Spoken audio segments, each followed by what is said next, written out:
2013年10月15日 FunTouchOS 正式发布，那一年正好是我考上大学开学，记忆还挺深刻的。历经了7个年头，迭代了10个版本，有褒有贬啊。FunTouchOS 近年呢被很多粉丝称为蓝厂最后一个拉垮的点，而今天我们要和大家聊的就是它的继任者 OriginOS。坦白讲啊，在体验之前呢，我对蓝厂的 OS 并没有什么太多的期待。在这个系统同质化严重的今天啊，可能它的升级就是一次功能性的补足，顺便适应一下高刷，加强一下动效。而这中文呢是本源的意思。在体验过这么多手机 OS 之后啊，我个人的理解，本源应该是克制。克制不必要的元素，让交互更符合人类的直觉。那么 OriginOS 这个命名就是一个单纯的噱头，还是真正秉持了设计为本源的理念呢？ Hello， 大家好，我是双九，欢迎收看本期小白测评。今天咱们好好聊聊蓝厂的新系统。我们在1周之前拿到了新 OS 的工程机，开屏一瞬间，火，这个改变还是相当大啊！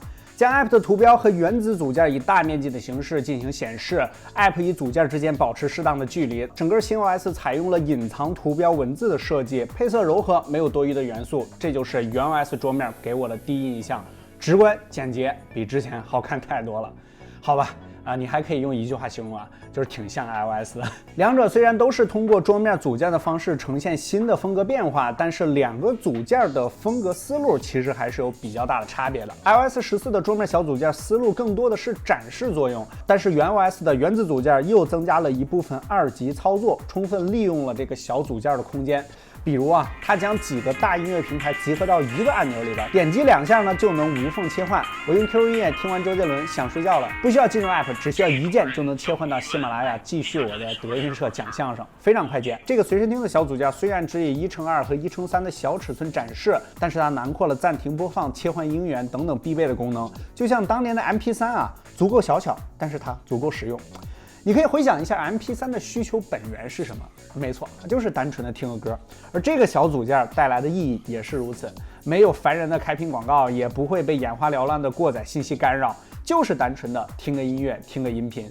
这次的原 OS 在还原本质的同时，细节方面也做得不错。即便是这些组件上的小小功能键，也做出了一份清透磨砂的质感。音乐播放的时候呢，还会像留声机唱片一般旋转。天气组件曲线能够让你对气温的升降一目了然。 滑动组件就能看到今明2天的天气，屏幕时间组件告诉你这个手机用了多久，想具体了解你的时间消磨在哪儿了，上滑就能详细看到。哦，原来刚刚我在 B 站花了15分钟看小白测评，还给了3连。再比如说这个闹钟组件，我觉得还挺实用的。定一个明天早上8点钟的闹钟，就能创建闹钟了。这些小组件都有一个共通点啊，就是通过0级操作的方式完成使用需求。说人话啊，就是在桌面上面能解决的问题，为什么还要再进入 APP 当中呢？既节省了时间，也减少了跳跃感。我们在使用 APP 的时候，除了那几个非常重度的国民级的啊，其他的操作其实都非常轻。但是很明显，重度的功能实现呢，还需要在 APP 内部进行完成。原 OS 并没有打破传统的交互逻辑，不需要你花很多时间去进行适应，而是相当于额外抄了一条近道。 通过减少步骤，最少的信息干扰，节省用户的时间，还能将轻量化的目标完成这是我认为原 OS 带来的理念之一。其实，在这次测评开始之前呢，我并没有提前看原 OS 的系统说明，尝试凭借我的直觉直接使用这些原子组件，确实没有什么学习成本。你点按这些组件，或者说组件上的按钮，你觉得它是怎么样的？它还真的就是你觉得那样的。如果你觉得太新潮了，有点接受不了，可以通过变形器这个按键呢，在2个桌面之间来回切换一个桌面一套布局，但应用数据不会改变，就好比你有2把钥匙，一个别墅，一个大平层。 变形器还自带装修的功能，可以将图标设为精美或者简约、矩形或者不规则的图形。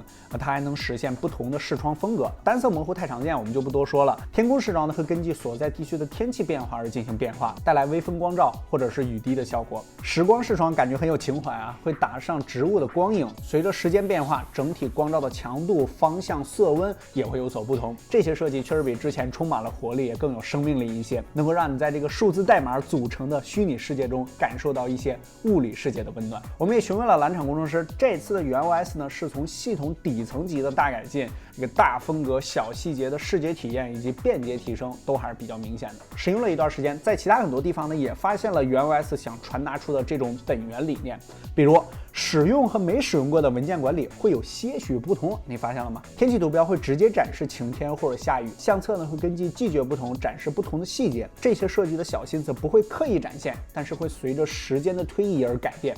时间本来就是不知不觉中进行流逝的嘛。原 OS 将这些元素做到真实的同时呢，也更显得贴合自然一些。自然的变化在行为壁纸之中呢，也有一些表达。它通过运动健康与盛开的花朵做了一个巧妙的结合，来鼓励你多多运动。行为壁纸呢，目前有7种花朵可选。你要想看它在你这桌面上盛开，就得给自己设定一个小目标，少则4000步，多则10000步，最低4000也是有讲究的啊。以普通人成年步伐为标准啊，4000步大约是2.8公里。一般认为4000步是人体每天最基本的运动量。想要达到促进健康、预防慢性病啊，走7000步最好，10000步是超优。你日常每天走多少步呢？大家可以走波弹幕。我作为一个不太爱运动的人啊，这个用上行为壁纸之后，确实会提醒自己没事多走2步。可能我更想看到那朵花盛开吧。谁都知道锻炼对自己的身体好，但是我们总缺乏一个目标，或者说一个小小的理由。功能方面，这次还新增加了交互池和超级卡包，我更倾向于这是一些弥补性的升级。为什么这么说？首先是这个交互池啊，可以设置导航键、控制中心、通知中心、超级卡包的位置，可以实现26种不同的组合。你不需要被动适应，就能够还原你自己最熟悉的操作方式。不管你之前是从哪个 OS 转过来的，都可以重新在原 OS 上设置成自己原来习惯的样子。当然，组合形式这么多，你可以主动探索一下新的交互逻辑。